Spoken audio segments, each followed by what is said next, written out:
Hello. So today we are going to learn replication of DNA, right?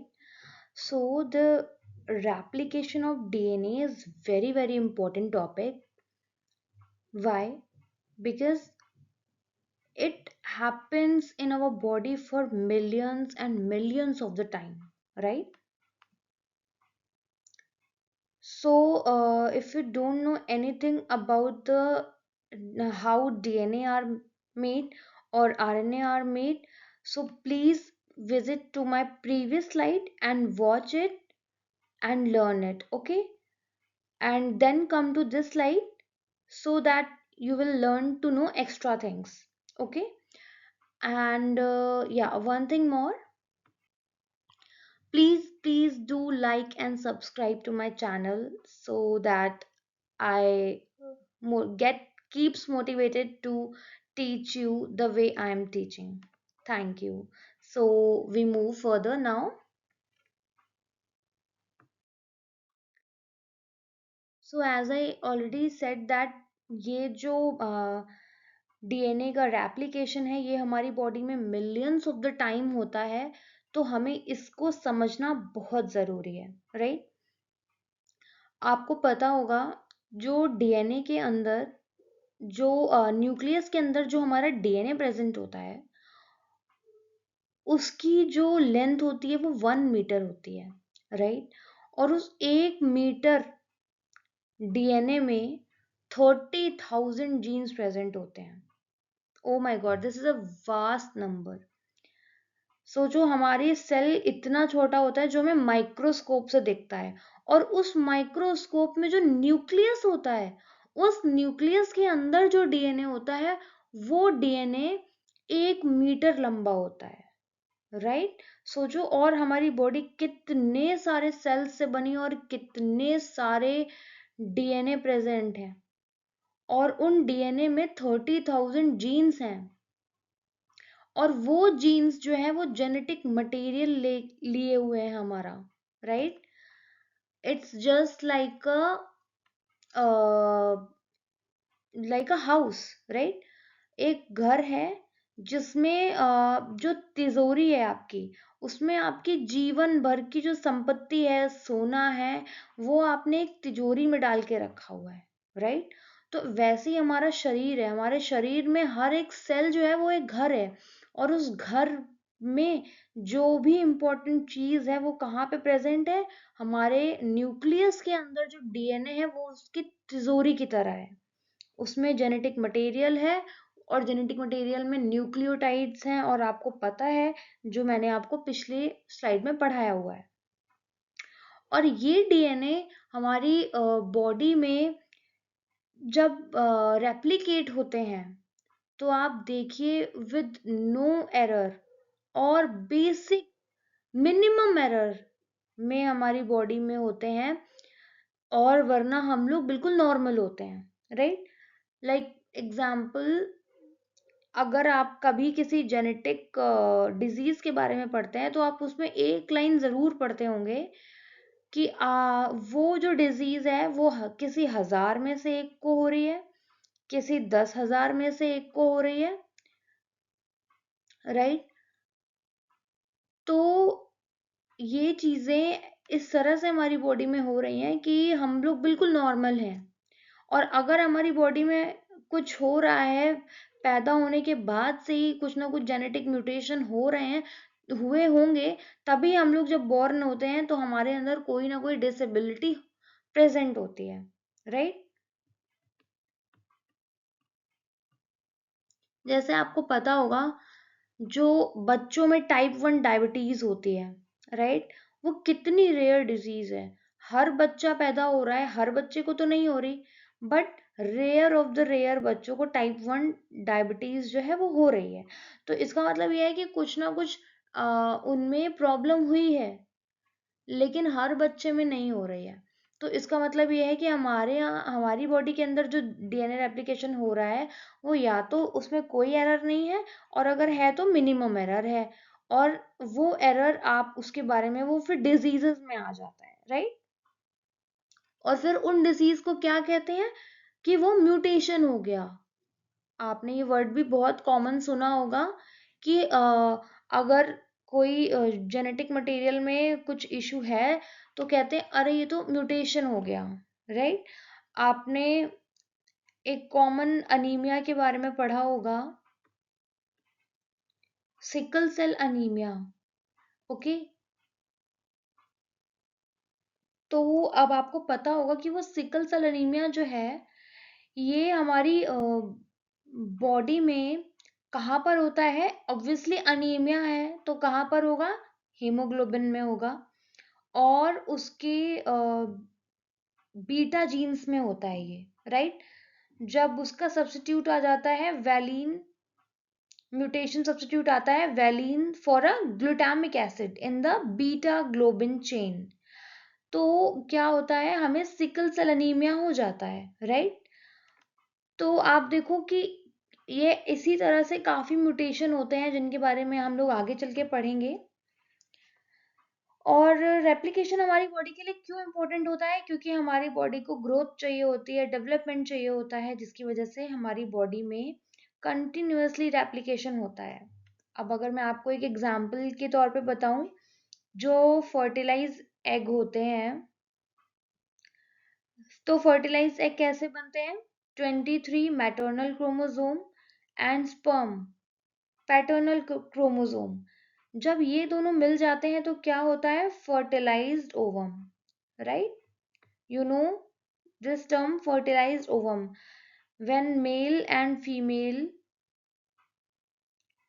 when a female gets pregnant, so उसके ovum को हम कहते हैं fertilised ovum, उसके egg और sperm को जब हम मिला देते हैं तो एक फर्टिलाइज्ड ओवम प्रिपेयर होता है फीमेल की बॉडी में। और ये फीमेल की बॉडी में इस जो फर्टिलाइज्ड ओवम होता है, इसमें जेनेटिक मटेरियल आ जाता है, किसका, मेल का भी और फीमेल का भी, half is of male half is of female, right. And this simply means that this whole arrangement has done with replicas. मतलब क्या है इसका, अब जब हमने फर्टिलाइज ओवम बना लिया है तो अब हम उसके रेप्लिकास बनाएंगे ताकि जो भी हमारी बॉडी बननी है वो बन जाए, जो भी बेबी ग्रो अप होना है वो उन रेप्लिकास के थ्रू हम बना पाए, बढ़ा पाए within the female body, right. ये एक इम्पॉर्टेंट टर्म है, एक important line, all the somatic cell in a person have same genetic material, same number, type and gene. मतलब क्या है इसका, हमारी बॉडी में सर से लेके पैर तक जितने भी सेल हैं उसमें सेम जेनेटिक मटेरियल प्रेजेंट है, सेम नंबर प्रेजेंट है, सेम टाइप प्रेजेंट है और जीन प्रेजेंट है। यानी कि आपने एक चीज सुनी होगी या देखी होगी, बहुत कॉमन चीज है, जो क्राइम पेट्रोल आता था टीवी में, तो वो एक बाल के टुकड़े से भी पता कर लेते थे ये जो क्राइम किया गया है ये किसने किया है। ये उस बाल को, बाल के टुकड़े को या जो ब्लड स्टेन्स होते थे उससे लैब में जो कल्प्रिट होते थे, विक्टिम होते थे, उन सब के सैंपल लेके उनको मैच करके बताते थे कि ये जो बाल है या ये जो हमें स्टेन मिला है ऑफ द ब्लड ये किसका है। तो वो चीज कैसे होती थी, क्योंकि हमारे सर से लेकर के पैर तक जो भी है सब में same to same genetic material है, same number, type and gene present है। दैट्स वाई वो पता कर लेते थे from your hair and from your blood stains and what not. So ये तो बेसिक कॉन्सेप्ट हो गया जो भी आपने पढ़ा। We'll move further now.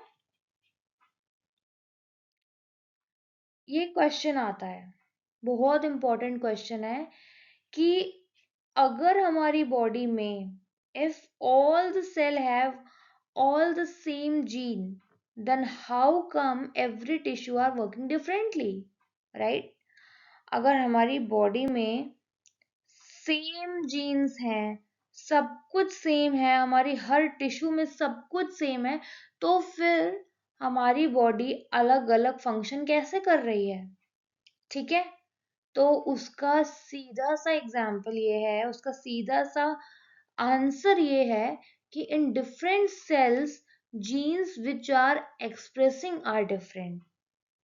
What do you mean by this? अब जैसे हम आपको मैं बताऊं, हमारे ब्रेन में, राइट, हमारे हेयर्स में इंसुलिन भी प्रेजेंट है और केराटिन भी प्रेजेंट है, राइट। लेकिन जो हेयर्स में जिसको एक्सप्रेस होना है, हेयर्स में तो इंसुलिन का कोई काम है नहीं, तो हेयर में क्या एक्सप्रेस करेगा? केराटिन एक्सप्रेस करेगा, right.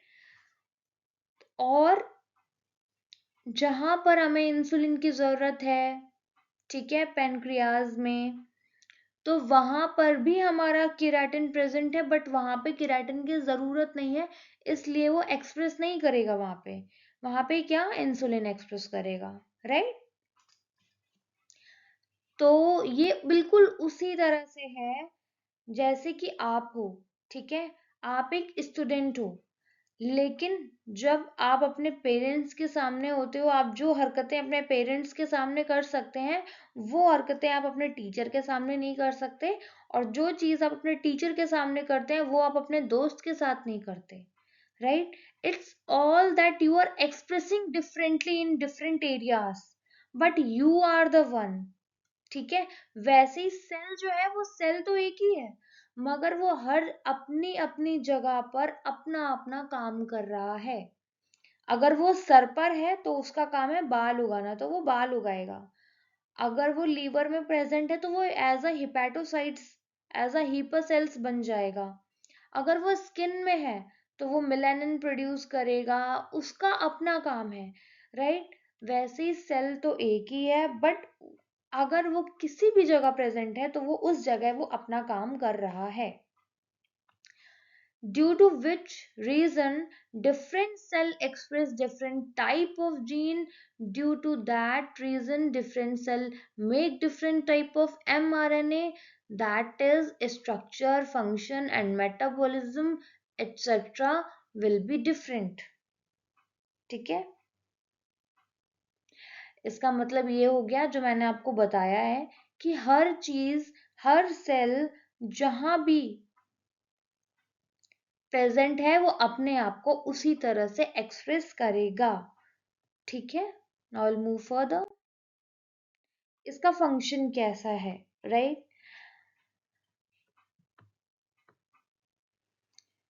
Replication for all the cell is same but expression is different. ये चीज मैंने आपको बता दी है कि जो रेप्लिकेशन होता है सेल में, वो पूरे सेल के लिए सेम होता है, but the expression is different. Means transcription is different for cell to cell and tissue to tissue. Replication occur in all genes while transcription is selective.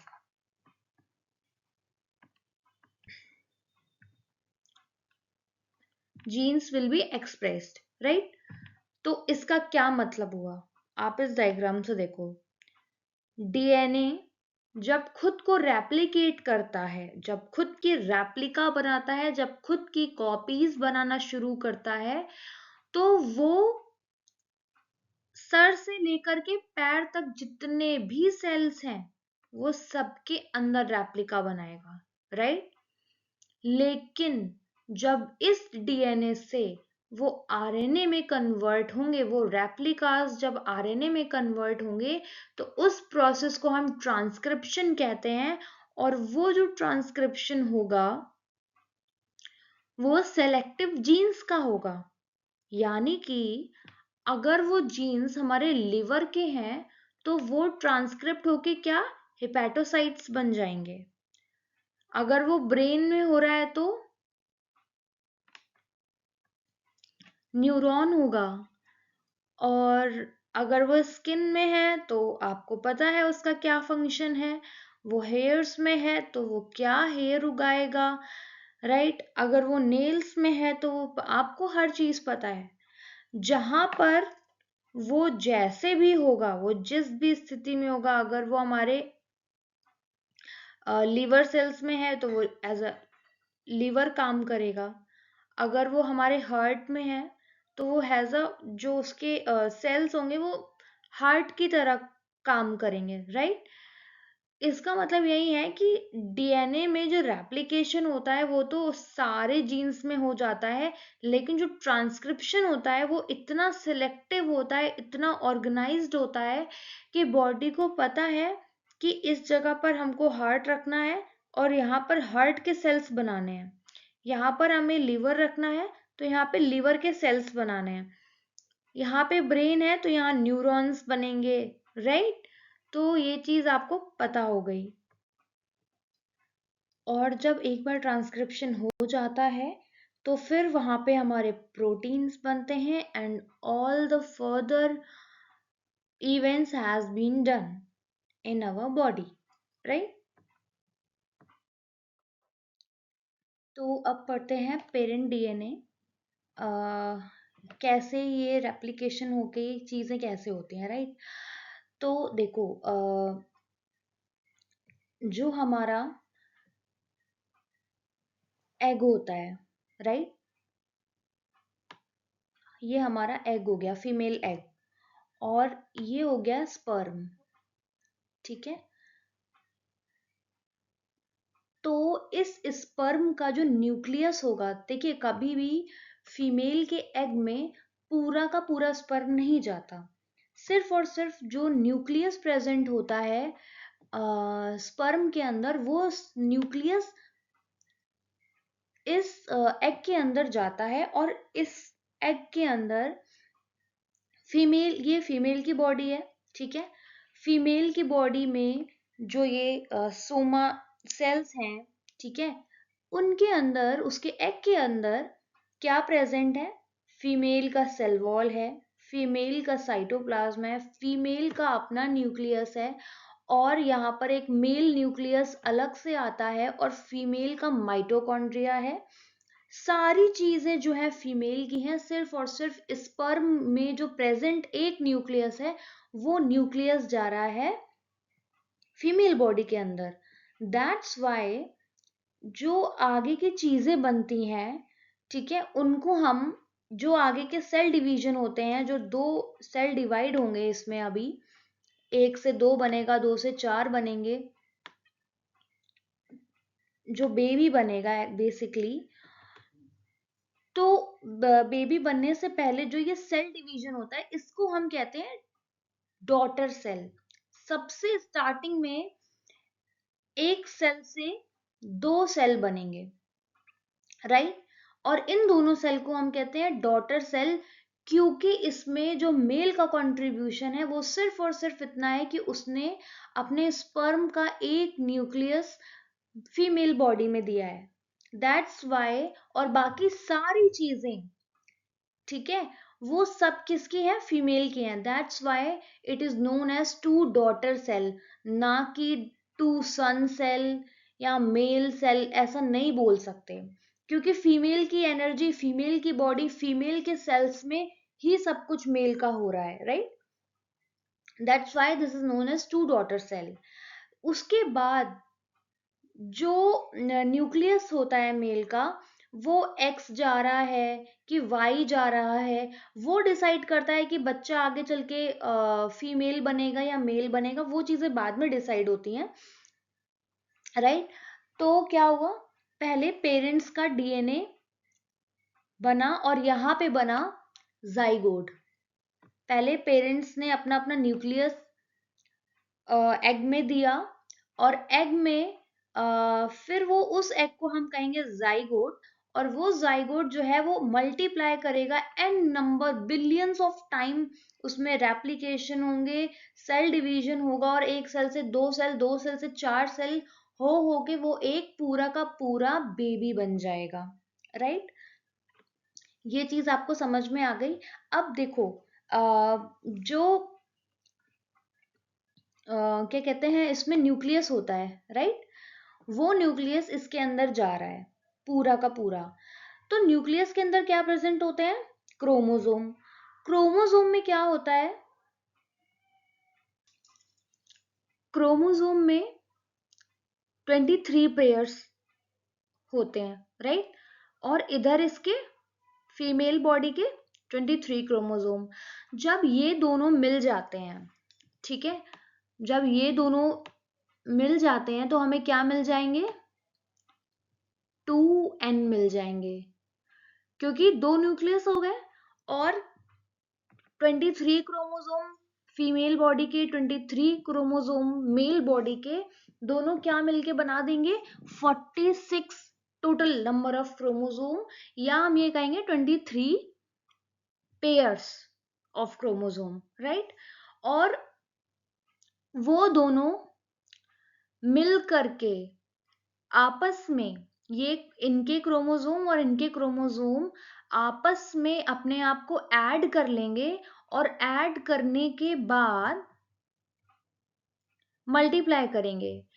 तो देखिए, इसमें एक चीज मैं आपको बताऊं, पूरा का पूरा जो पेरेंटल क्रोमोसोम था, ठीक है, चाहे वो मेल का हो या फीमेल का हो, उसको बॉडी ने पूरा का पूरा कंजर्व नहीं किया, उसको पूरा का पूरा कंज्यूम करके खत्म नहीं किया। उसको क्या किया? 23 हाफ फीमेल बॉडी ने अपने करे, 23 हाफ मेल बॉडी ने अपने किए, फिर उन दोनों को उन्होंने अपने आप को ऐड किया, एक सेट बनाया, और उस सेट को उन्होंने मल्टीप्लाई किया। इसीलिए जब आप देखते हैं जो बेबी होता है, उसमें मदर और फादर दोनों के फीचर्स होते हैं। ऐसा नहीं होता कि वो फीमेल बॉडी के अंदर डेवलप कर रहा है तो सिर्फ और सिर्फ फीमेल का पैटर्न जो है वो ज्यादा ले जाएगा, ऐसा नहीं होता, क्योंकि उन दोनों ने अपने आप को ऐड कर करके उसके बाद रेप्लिकास बनाए हैं, ठीक है? तो इस वजह से जो बेबी बनता है वो दोनों का मिक्स बनता है, मेल और फीमेल का सारा फीचर्स जो है उसमें कुछ डोमिनेंट हो जाता है और कुछ रिसेसिव हो जाता है। और इसीलिए, और पूरा का पूरा पेरेंटल डीएनए कंजर्व नहीं होता, इसीलिए इसको, इस प्रोसेस को हम कहते हैं semi conservative process, right? Semi conservative formation, क्योंकि पूरा का पूरा कंज्यूम नहीं हुआ है।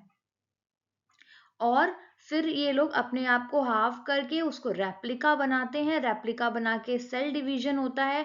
फिर वो आपको पता ही है, माइटोसिस मियोसिस, वो फिर बहुत ही अलग टॉपिक हो जाएगा, बट अभी आपको ये बेसिक चीजें समझने की जरूरत है, right? So now replication. So suppose ये हमारा बैक्टीरिया है, राइट? और इस बैक्टीरिया के अंदर जो है वो डबल स्टैंडर्ड डीएनए प्रेजेंट है, राइट? तो देखिए, जो हमारी एंजाइम होती है ना, वो उसकी एक लिमिटेशन होती है कि वो डबल स्ट्रैंडेड डीएनए पे वर्क नहीं कर पाती, क्योंकि उसका काम क्या है? स्ट्रैंड को, उस एंजाइम का काम क्या है? स्ट्रैंड को लेना और उस स्ट्रैंड से रेप्लिकास बनाना। तो उसकी लिमिटेशन ये है कि वो दो स्ट्रैंड पे साइमल्टेनियसली काम कर नहीं सकती। वो कैसे करेगी? पहले एक का करेगी, देन दूसरे का करेगी। तो हमारे लिए जो सबसे पहली कंडीशन हो जाती है रेप्लिकेशन में, वो क्या होती है कि ये जो हमारे डबल हेलिक्स डीएनए होते हैं, इसको हमें सबसे पहले सेपरेट करना होगा, राइट?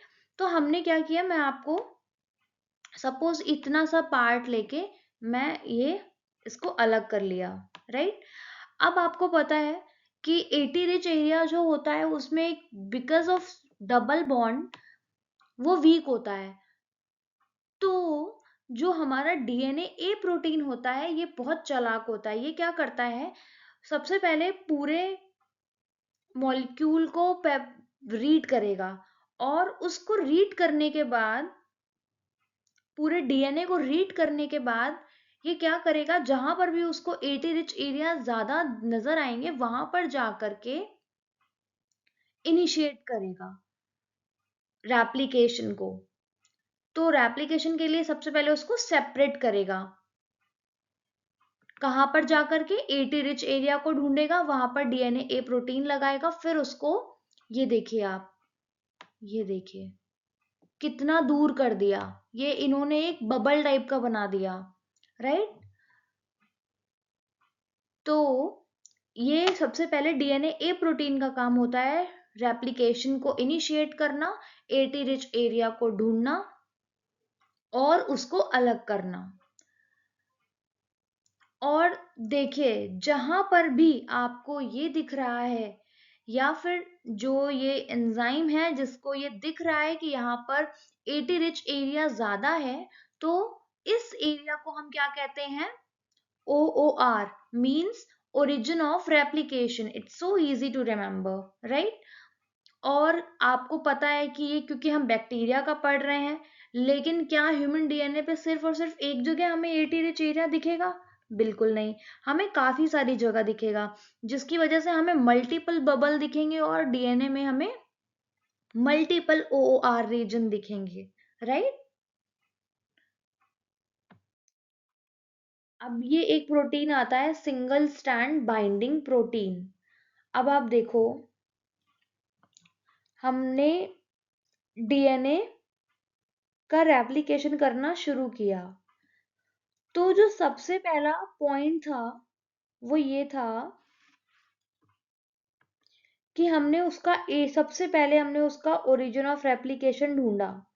ओरिजिन ऑफ रेप्लिकेशन कैसे ढूंढा? एटी रिच एरिया से ढूंढा। जब हमें उसका एटी रिच एरिया मिल गया, फिर हमने वहां पर डीएनए ए प्रोटीन को लगा दिया,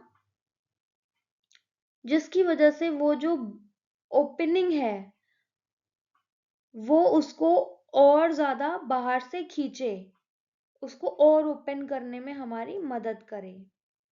लेकिन फिर भी हम उसको डीएनए ए प्रोटीन को हम अभी भी हमारे लिए इतना यूजफुल नहीं है, तो हम क्या करेंगे, हमारे पास एक प्रोटीन होता है जिसका नाम होता है सिंगल स्ट्रैंड बाइंडिंग प्रोटीन। ये क्या करता है, ये हमारे डीएनए में जा करके उसको उसके न्यूक्लियोटाइड में चिपक करके उसको एक एक करके अलग करने का कोशिश करता है, सिंगल स्ट्रैंड बाइंडिंग प्रोटीन, और उन दोनों डीएनए को सिंगल स्ट्रैंड में कन्वर्ट करने की कोशिश करता है। और जैसे ही आपको पता है कि जो भी चीज के ऊपर अटैक हो रहा है, तो उसके ऊपर बहुत सारा प्रेशर होता है, क्योंकि जब भी किसी के ऊपर अटैक होता है तो बहुत सारे लोग उसको फिर मारने के लिए आ जाते हैं। तो हमने फर्स्ट स्लाइड में पढ़ा था, हमारी जो प्रीवियस स्लाइड थी हमने उसमें पढ़ा था कि बॉडी में एक न्यूक्लियस होते हैं, एंडोन्यूक्लियस और एक्सोन्यूक्लियस, जो जहां भी सिंगल स्ट्रैंड को देखते हैं वो उसको मारने के लिए पहुंच जाते हैं।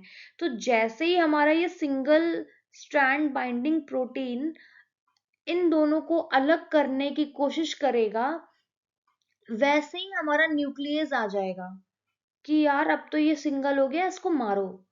तो वहां पर भी हमारे single strand binding protein help करते हैं और उसको न्यूक्लियस से बचाते हैं, प्रोटेक्ट करते हैं, ताकि न्यूक्लियस इसके ऊपर अटैक ना कर पाए, राइट। ये देखिए एक एक करके ये single strand binding protein attach होते हैं और इसको न्यूक्लियस से प्रोटेक्ट करते हैं और इसको सेपरेट करते हैं इंटरनली, राइट। और फिर आपको ये दिख रहा होगा रेप्लिकेशन फॉर्क, ये भी हमारे जो ये स्ट्रैंड है, इसके यहाँ पे एक फॉर्क जैसा आपको दिख रहा होगा। फॉर्क क्या होता है, एक तरह का यहाँ पर फॉर्क शेप में यहाँ पे स्ट्रक्चर क्रिएट करता है, ये देखिए। और इस स्ट्रक्चर को बनाने के बाद ये इसको और आसानी से हमें खोलने में मदद करता है। और जैसे ही हमने अभी तक क्या क्या पढ़ा, एटी रिच एरिया पे अटैक पढ़ा, फिर डीएनए ए बाइंडिंग प्रोटीन आए जो उसको बाहर से ओपन करने लगे, फिर वो भी हेल्प कर रहा था। तब भी साथ में क्या आया, सिंगल स्ट्रैंड बाइंडिंग प्रोटीन आया जो कि हेल्प कर रहा था, उसको हेल्प भी कर रहा था और सपोर्ट भी कर रहा था और उसको प्रोटेक्ट भी कर रहा था फ्रॉम न्यूक्लियेजेस। और उसके बाद जब उसने ये किया तो वहां पे एक फोर्क यानी कि एक शार्प, आप देखो ये एक नुकीला सा यहाँ पर आपको एक स्ट्रक्चर दिखेगा, वो यहाँ पर इन्होंने बनाया और उसको क्या कहते हैं, रेप्लिकेशन फोर्क कहते हैं। और वहां से रेप्लिकेशन फोर्क्स जब बन गया तो फिर हमारे हेलिकेज आए और हेलिकेज ने उसको पूरी तरह से खोलना, जिपरिंग उसकी एक तरह से शुरू कर दी, उसको जिपर ऑफ करने लगा, उसको खोलने लगा।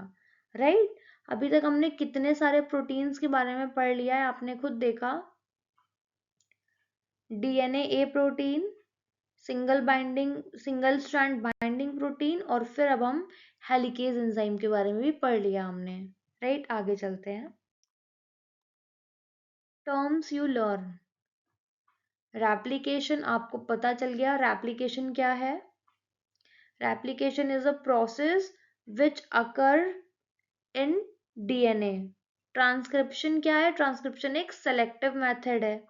सेमी कंजर्वेटिव रेप्लिकेशन आपने पढ़ा कि हमारे जो पेरेंटल डीएनए है, हमारे जो पेरेंट्स से जो डीएनए होते हैं वो पूरी तरह से कंज्यूम नहीं होते, कंजर्व नहीं होते, वो खुद ही अलग अलग सेपरेट होके न्यू डॉटर सेल में चले जाते हैं और वहां से वो एक सेमी कंजर्वेटिव रेप्लिकेशन हमें प्रोवाइड करते हैं। फिर हमने ई कोलाई का ओरिजिन ऑफ रेप्लिकेशन देखा जो कि एटी रिच एरिया में होता है। और एटी रिच एरिया में क्यों होता है, क्योंकि वहां पर जो बॉन्डिंग है वो बहुत इजीली टूट जाती है। फिर हमने पढ़ा रेप्लिकेशन बबल, जहां पर भी एटी रिच एरिया प्रेजेंट होता है, वहां से जब हम उसको रेप्लिकेशन को ओपन करने की कोशिश करते हैं, हमारी फर्स्ट जो कोशिश होती है वहां पर एक बबल जैसा स्ट्रक्चर बन जाता है जिसे हम रेप्लिकेशन बबल कहते हैं।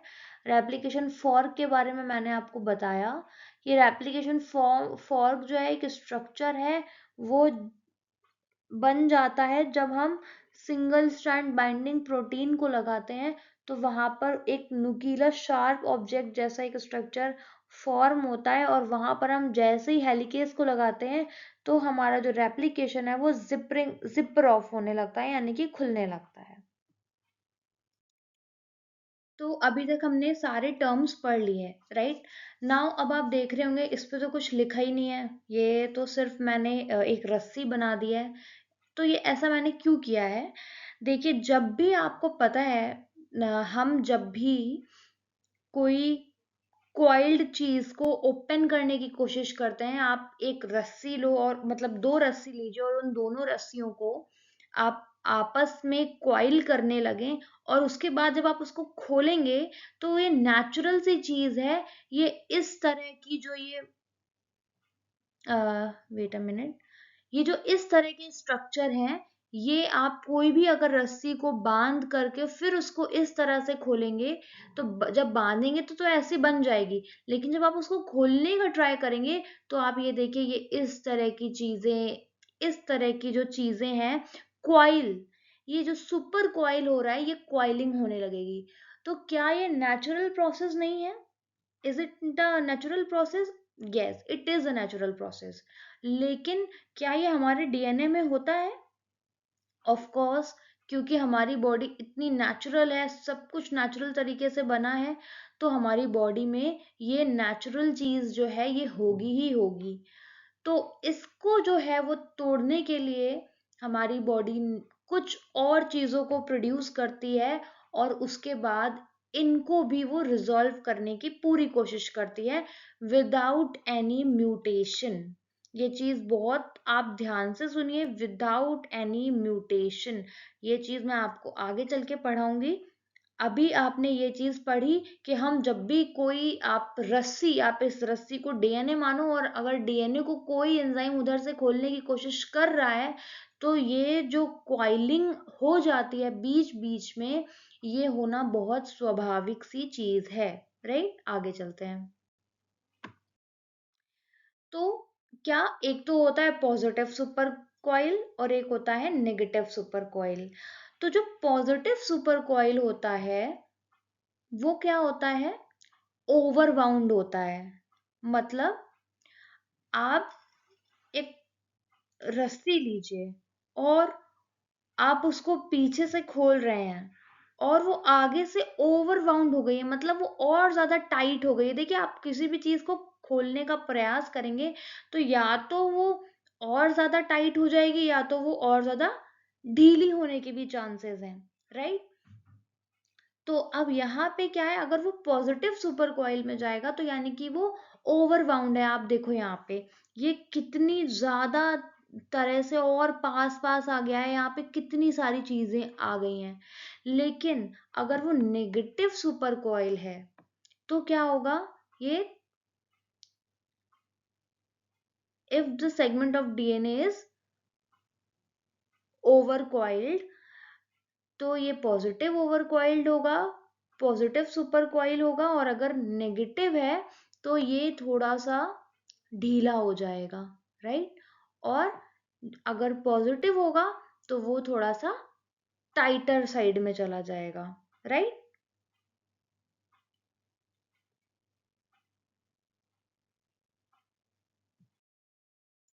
Now we will move to topoisomerases. Right. तो टोपोआइसोमेरेसेस क्या होते हैं, अब देखिए मैं आपको एक डायग्राम बताती हूँ। फनी डायग्राम है थोड़ा। देखो, टोपो आइसोमरेज, सपोज करो ये जो मैं बना रही हूं ये टोपो आइसोमरेज है। राइट। और मैं अभी इसका फंक्शन दिखाती हूँ आपको।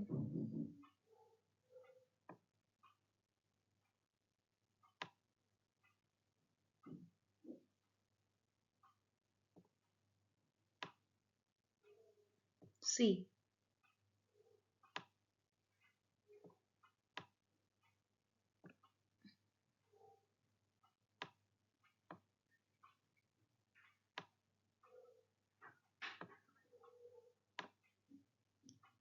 Wait a minute. See, suppose ये हमारा टोपो आइसोमरेज है और इसके एक हाथ में क्या है, हमारा नाइफ है। राइट।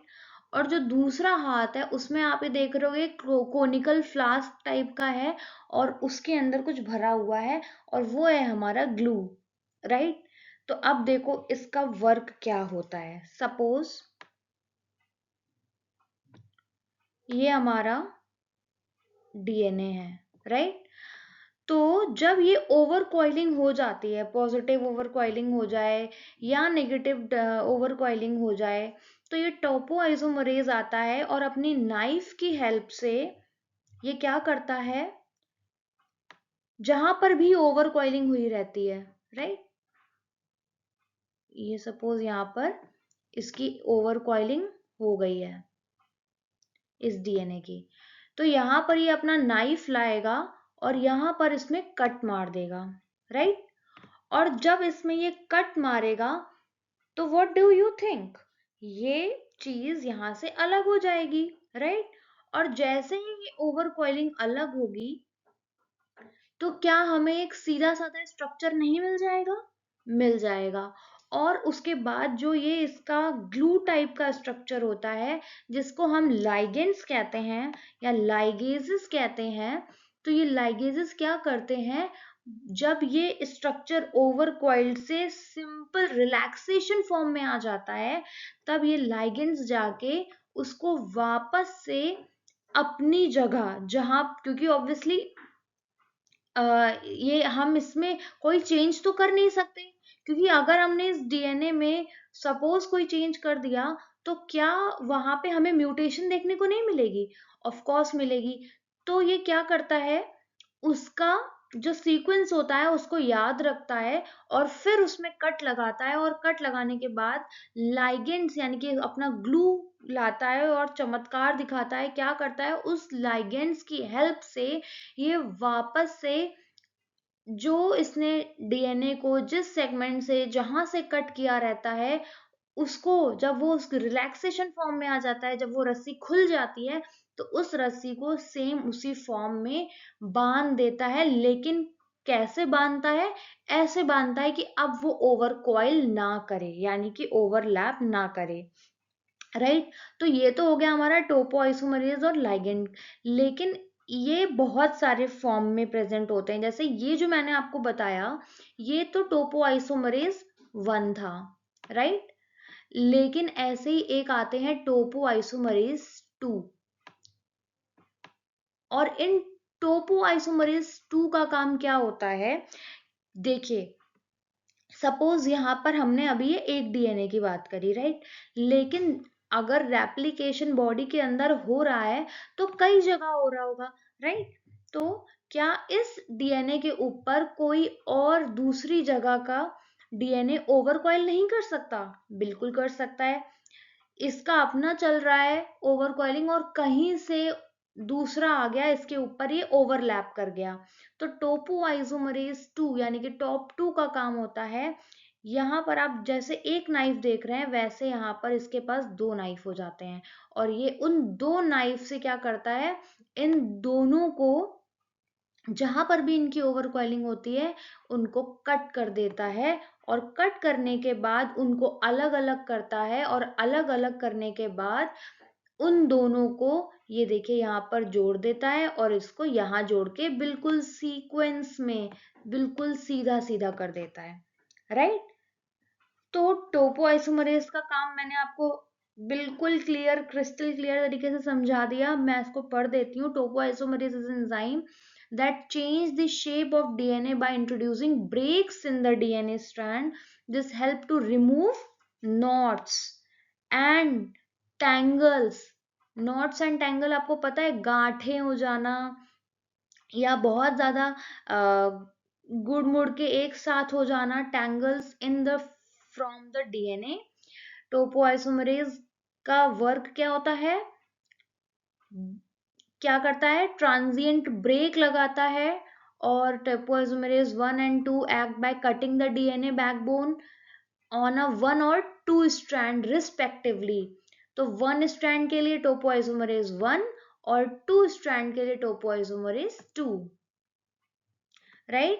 ये topoisomerase 1 enzyme make one cut and assist in strand rotation to remove supercoiling. Topoisomerase 2 inhibit bind to and stabilize the topoisomerase 2 DNA complex. DNA complex का मतलब ही हो गया कि एक के ऊपर एक डीएनए का कॉम्प्लेक्स बन गया, ओवरलैपिंग हो गई। तो why is topoisomerase important? Topoisomerase is help to maintain appropriate level of DNA supercoiling. It also unravel twist in DNA that occur as a result of DNA transcription and replication. And the most important thing topoisomerase done is इसके जो ligases होते हैं, ये अपना काम बखूबी करते हैं। ये किसी भी सीक्वेंस में कोई छेड़खानी नहीं करते, बहुत ही सिंसियरली ये जहां से उठाते हैं वहीं उसको लगाते हैं। बट किस पोजीशन में लगाते हैं? उसकी रिलैक्सेशन पोजीशन पे, कि अब वहां पर दोबारा कोई भी तरह के super coiling, positive coiling, negative coiling ना हो पाए। Right, now will move further. देखिए, लाइगेजेस के बारे में मैंने फिर से अलग समझाया है। A ligase is enzyme that can catalyze the joining ligation of two molecule by forming a new chemical bond। और ये देखिए, ये इसकी स्टिकी एंड यहाँ है, और ये इसकी स्टिकी एंड यहाँ है। स्टिकी आपको पता ही होगा, स्टिकी मतलब चिपकने वाली जो जगह है, ये उसको वहीं से कट करते हैं, और फिर क्या किया, लाइगेशन लगाया, यानी कि इसने अपना ग्लू लगाया और ग्लू लगा के इसने यहाँ पर ये पार्ट को जोड़ दिया, right. Now will move further. Quinolones, okay.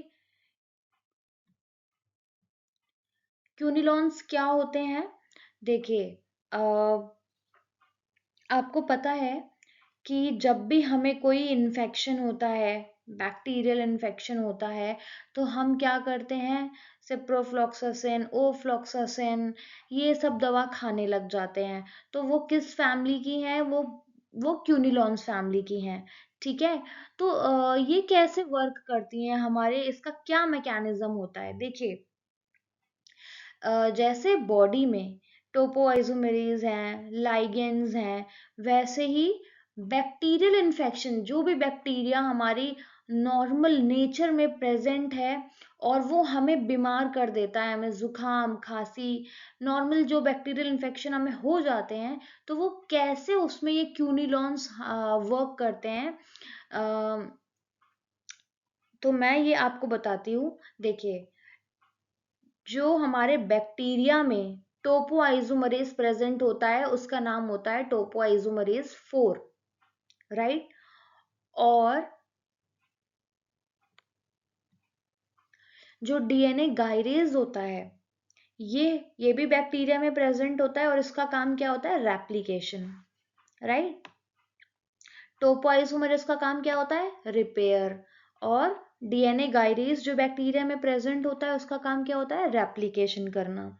तो अब क्या होता है, जो हम दवा खाते हैं, जो भी हम इस फैमिली की जो भी हम दवा खाते हैं, ये क्या करती है, ये डीएनए रेप्लिकेशन के प्रोसेस में जा कर के उसको ब्रेक करने की कोशिश करती है और फिर उसकी सेल डेथ कर देती है। अब वो करती कैसे है वो मैं आपको नेक्स्ट स्लाइड में बताती हूँ। सपोज हमारा ये बैक्टीरिया का डीएनए है, राइट। सपोज क्या हुआ, हमें जुकाम हो गया, तो अब कैसे हुआ? जो बैक्टीरियल इन्फेक्शन हमारा प्रेजेंट था, खांसी हो गई हमें, जो भी चीज हमारे एनवायरनमेंट में प्रेजेंट थी, राइट, वो हमारे शरीर में अटैक करा और अटैक करके हमारे शरीर के अंदर गया। और अब वो उसकी टेंडेंसी क्या होगी, अगर उसे हमें बीमार करना है तो पहले तो वो अपनी सेना को मजबूत करेगा, तो वो पहले क्या करेगा? रेप्लिकेट करेगा। तो रेप्लिकेशन से वो अपनी तादाद बढ़ाएगा और तादाद बढ़ाने के बाद हमारे ऊपर अटैक करना शुरू करेगा। इसीलिए जब भी हमें कुछ होता है तो स्टार्टिंग में एक दो दिन तो हम झेल लेते हैं, लेकिन वो एक दो दिन में इतने बढ़ जाते हैं हमारे शरीर में, और अगर हमारी इम्यूनिटी वीक है तब तो वो और बढ़ जाएंगे, राइट। तो क्या होता है, टोपोआइसोमरेज, ये हमारे ये जो हमारा डीएनए है ये बैक्टीरियल डीएनए है, ठीक है। और इस डीएनए में टोपोआइसोमरेज का काम क्या होगा? जैसे ही अब देखो, बैक्टीरियल डीएनए जब हमारे बॉडी के अंदर गया है तो उसको तो जल्दी जल्दी अटैक करना है, क्योंकि हमारी बॉडी में भी तो चीजें प्रेजेंट हैं जो उसको मारना चाहती हैं। तो वो क्या करेगा? फटाक से रेप्लिकेशन शुरू करेगा। तो जब वो जल्दी जल्दी रेप्लिकेशन करता है, हाँ, तो क्या करेगा? एक से दो बनेगा, दो से तीन बनेगा, तीन से चार बनेगा। तो उसकी वजह से क्या होगा, इसके अंदर जो क्वाइलिंग होगी ना, सुपर क्वाइलिंग, वो भी उतनी ही जल्दी जल्दी होगी, ठीक है। तो सुपर क्वाइलिंग जितनी जल्दी होगी उतनी जल्दी हमारे शरीर में बैक्टीरियल इन्फेक्शन बढ़ने लग जाएगा। तो अब क्यूनिलॉन्स क्या करते हैं, जैसे ही सुपर क्वाइलिंग हो रही है, अब बैक्टीरिया को पता है कि सुपर क्वाइलिंग हो रही है, तो वो टोपोआइसोमेरेज 4 जो है उसको तुरंत से अपनी काम करने को बोलेगा। और जैसे ही टोपोआइसोमेरेज 4 आएंगे, वो क्या करेंगे? एक तरफ से कट लगाएंगे और एक तरफ से लाइगेसेस की मदद से उसको जोड़ते जाएंगे, जैसे हमने पहले पढ़ा। तो अब क्यूनिलॉन क्या करेगा? क्यूनिलॉन एक्शन दिखाएगा, जैसे ही टोपोआइसोमरेज डीएनए के फ्रेगमेंट्स को कट करेगा, सुपर क्वाइल जहां पे हुई होगी, वहां पर जाके क्यूनिलॉन जो उसके लाइगेजेस होंगे, राइट, जो उसके स्टिकी एंड्स होंगे, वहां पर जाके अपने आप को चिपका लेगा, क्योंकि स्टिकी एंड्स की टेंडेंसी है वहां पे कुछ ना कुछ चिपक जाएगा। तो क्यूनिलॉन अपने आप को चिपका लेगा, और एक बार जब उसमें क्यूनिलॉन चिपक गया तो क्या उसमें दोबारा कोई चीज चिपक सकती है? नहीं चिपक सकती। तो क्या होगा कि जहां पे उसका फेविकोल है वहां पर क्यूनिलॉन ने अपने आप को चिपका दिया, और टोपो आइसोमरेज को लग रहा है कि मेरा काम तो हो रहा है। तो टोपो आइसोमरेज कट करता जाएगा, कट करता जाएगा, और ये देखो आप, ये कट कर रहा है। और आप ये देखो, इसका ये एंड जो है ये फ्री है, और इसका जो ये एंड है ये फ्री है। ये फ्री क्यों है? क्योंकि अब यहाँ पर हमारा क्या जुड़ गया है? क्यूनिलॉन्स, क्यूनिलॉन्स जुड़ गए हैं, यहाँ पे हमारे दवाइयां जुड़ गई हैं।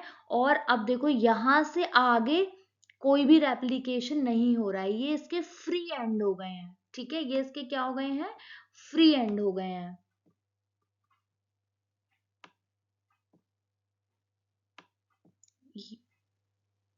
सॉरी, मैं आप दोबारा लिख देती हूँ।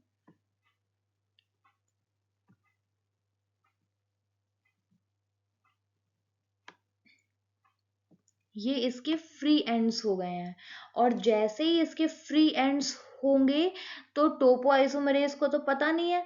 तो ये देखो थर्ड और फोर्थ, अब यहाँ पर आप देखो, जैसे यहाँ पर क्यूनिलोन्स ने अपना एक्शन शुरू किया और यहाँ पर ये जगह खाली रह गई, यहाँ पर ये जगह खाली रह गई। और जैसे ही ये खाली रह रही है, उस हिसाब से यहाँ पे जो चीजें हैं वो अपने आप को रिटेंशन करती जाएंगी, जो भी इसके अंदर प्रेजेंट है, जो इसको सहारा दे रहा है, मजबूती दे रहा है, वो तो अब यहाँ पे दे नहीं रहा होगा। ये एंड्स जो है वो वीक हो जाएंगे, और एक बार टोपो आइसोमेरेज ने अपना काम करना शुरू किया, फिर वो पूरे रेप्लिकेशन में कट्स लगाता चला जाएगा, लगाता चला जाएगा। और ये देखो आप, जैसे ही वो लगाएगा हमें इतने छोटे छोटे छोटे छोटे फ्रेगमेंट्स मिल जाएंगे। और क्या आपको लगता है कि इतने छोटे फ्रेगमेंट्स बॉडी में, सेल डेथ होती है, रैपिड डेथ होती है, वो तुरंत और तुरंत हो जाएगा, जिसकी वजह से हमारी जो जब भी हम ये क्यूनिलॉन्स दवाइयाँ खाते हैं तो हमारी बॉडी में जो इन्फेक्शन होता है वो खत्म हो जाता है, बिकॉज ऑफ दिस। क्योंकि जो भी रेप्लिकेशन बैक्टीरिया कर रहा है, ये उसके लाइगेजेस पे जा करके अटैक करते हैं और खुद को ऐड कर लेते हैं, और खुद को ऐड करने की वजह से वहां पे उसके छोटे छोटे फ्रेगमेंट्स बन जाते हैं, और वो फ्रेगमेंट्स कुछ भी खास ना हमारी बॉडी पे अटैक कर नहीं पाते, और हम डोमिनेंट हो जाते हैं और हम इसके ऊपर अटैक कर देते हैं। राइट? तो क्यूनिलॉन्स का क्या वर्क हो गया? ये जा करके बैक्टीरिया के डीएनए में जो रेप्लिकेशन होता है ये उस पे अफेक्ट करता है। ठीक है, ये उसे मारता है। नाउ अब ईटोपोसाइड या टेनिपोसाइड्स क्या होता है? जैसे आपको पता है कैंसर क्यों होता है? जब भी किसी चीज की अति हो जाती है हमारी बॉडी में, जैसे ट्यूमर हो जाते हैं, और ट्यूमर से कैंसर बन जाता है, तो क्यों बनता है? क्योंकि वहां पर ओवर रेप्लिकेशन हो गया है, ओवर चीजें हो गई हैं। तो उसी तरह से क्या होता है, ईटोपोसाइड या टेनिपोसाइड क्या करता है? जब भी वो देखता है, ये दवाइयां होती हैं कैंसर सेल्स की, राइट? जो हमने पहले पढ़ा वो किस पे काम कर रहा था? बैक्टीरियल सेल पे, क्यूनिलॉन्स। और ईटोपोसाइट क्या करेगा?